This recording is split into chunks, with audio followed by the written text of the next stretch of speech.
Hey everybody, this is Sabrina. Welcome back to my channel. I'm so happy that you're here. Today is Wednesday, so we do an Everyday Explorers project. Today we are going to scrapbook 2 different reading photos, and I'm going to make them both seasonal. So the first one is Spooky Reads. When the book club stamp set came out, I will link it in the description box. When that came out, I was kind of looking for photos that would work with it, and I found my book stack from October, and I hadn't scrapped that, so I knew it would be perfect. So I got out some fun pink glittery paper, put that over on the left. Then I did something new and kind of different. I took my ruler, as you can see, set it down, and then I took several of the stamps from that stamp set and went ahead and stamped them, like the next chapter, currently reading, and then the book.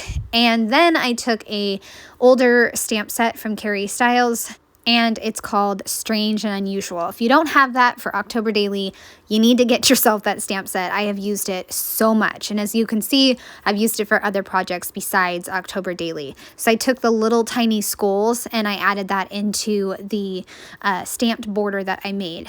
I also had another orange type of paper, so I just cut it into strips and laid it right next to that.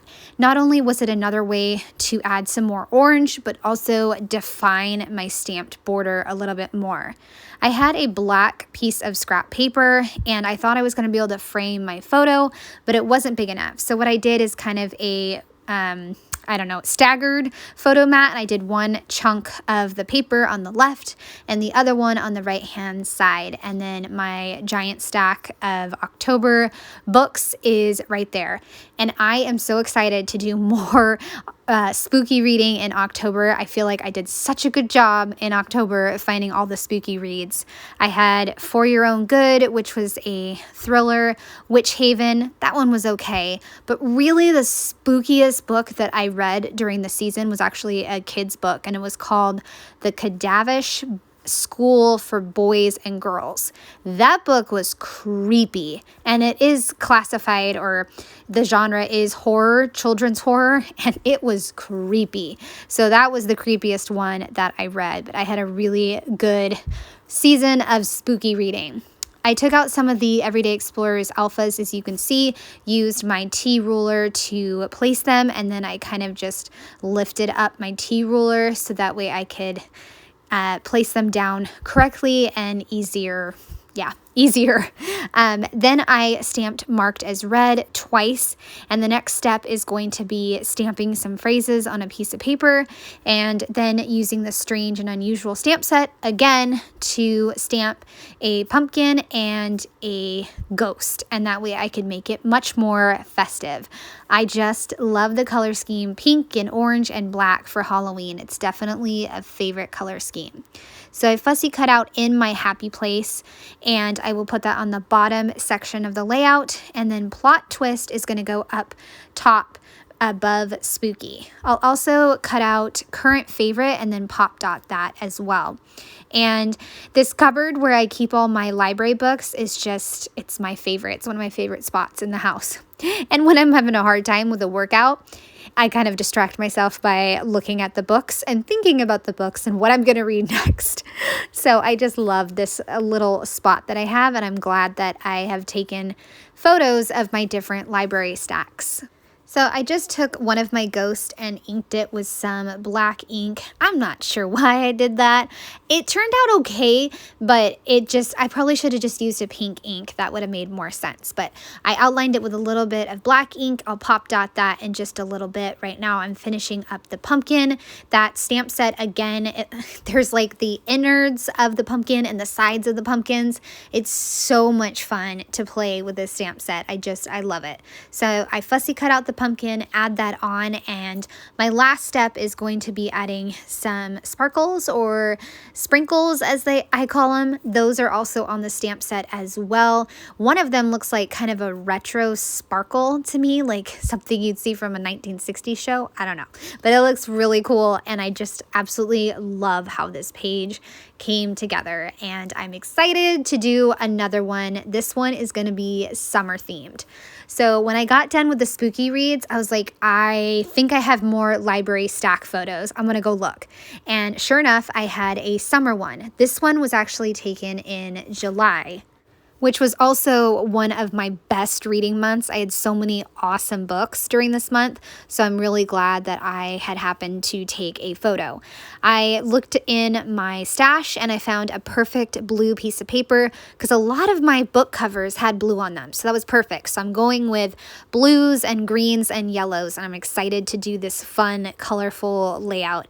And I'm sticking with a very similar design. I have the blue, and I'm going to go ahead and stamp that. You can see I'm testing it right now with blue inks and which ones will work. I'm going to go with the archival ink because that ink will stay. I did try the scrapbook.com ink for a second phrase on this cardstock, and it didn't. It like dried and disappeared. So later on, I'm going to come back and fix that.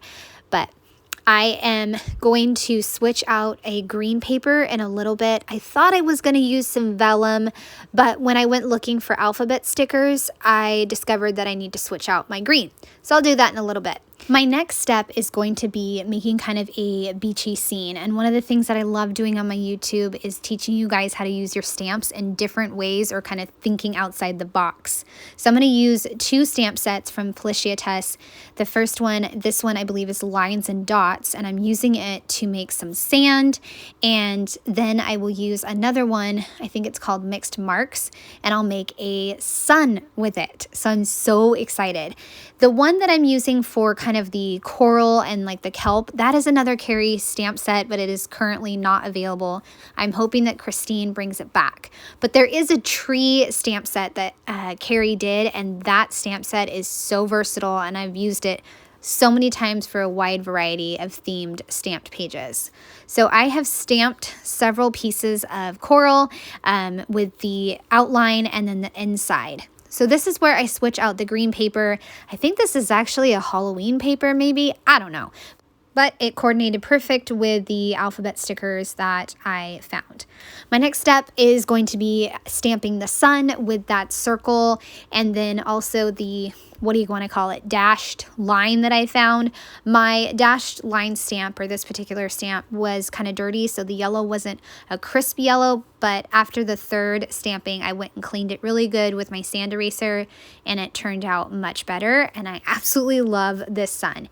Again, it's one of those times where you want to pat yourself on the back and you're just like, wow, I came up with that. Yay, me. So it's just one of those times, and I think we should definitely high five ourselves when we come up with clever ideas. As you can see, I went back to that blue piece of paper and re-stamped the little stack of books because the hybrid ink from scrapbook.com did not work. Finally, adhering down the green paper and also the yellow paper that mats my photo. And again, I think it really helps my blue books to pop. I had Malibu Rising, Better Than the Movies, Clues to the Universe, and All Together Now. So many incredible books that I read in July. It was just such a good month for books.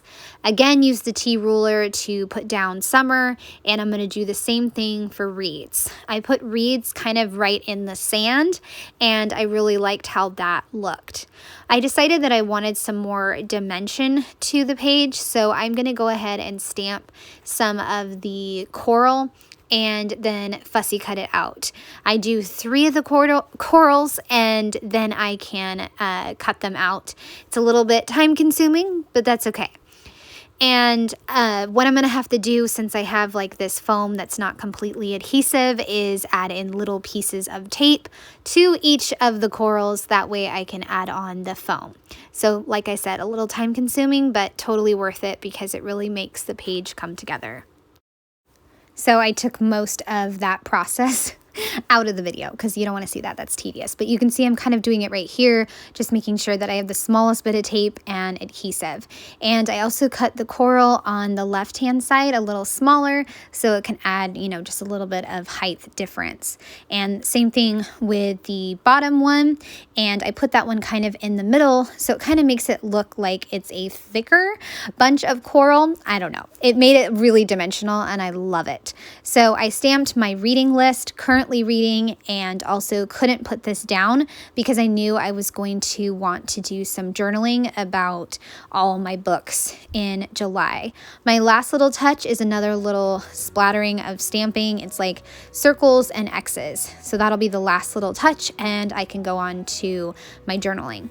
And again, I said it was an amazing month for reading, and what I did is I talked about how my favorite was Malibu Rising. The Secret Bridesmaid was a surprise and kept me really busy on a road trip, so that was awesome. And Better Than the Movies was a surprise young adult hit. Wasn't expecting it to be so good, and Altogether Now was grief about grief and so good. All right, you guys, I hope you have enjoyed. I'd love a thumbs up or a subscribe if you are new to my channel. Have a great day. Bye.